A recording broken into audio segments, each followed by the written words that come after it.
My brother was always the golden child. Then he opened Dad's safe and found years of emails, photos, and voicemails proving our parents had lied about me all along. My brother called me at 2:17 in the morning. I almost ignored it. For 28 years, he had never once called me after midnight. Not when I moved away. Not when I got divorced. Not even when our father was hospitalized. We hadn't exactly been close. Growing up, my brother was my parents' favorite. Everyone knew it. Even him. So when I answered the phone, I expected bad news. Instead, I heard him crying so hard he could barely breathe.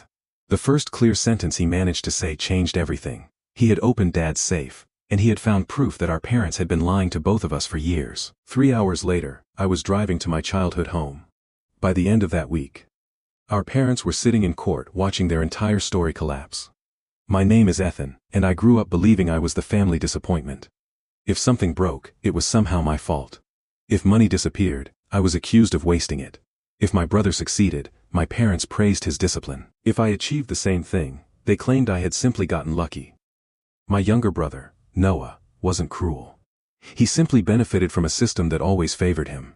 Whenever teachers complimented my grades, my parents reminded everyone that Noah's personality was better. Whenever relatives praised my job, my mother quickly changed the subject to Noah's future. There was always an explanation for why he deserved more attention.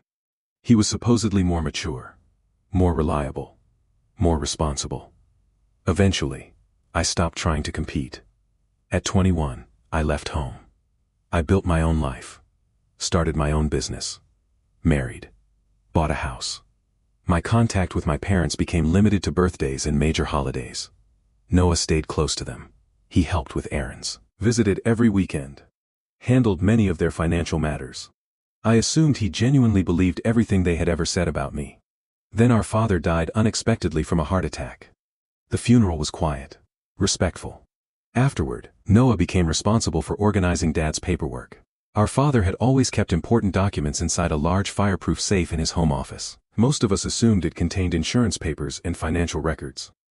Instead, Noah found dozens of folders our father had carefully labeled over nearly 15 years. At first, the contents seemed ordinary. Family photographs, tax documents, old correspondence.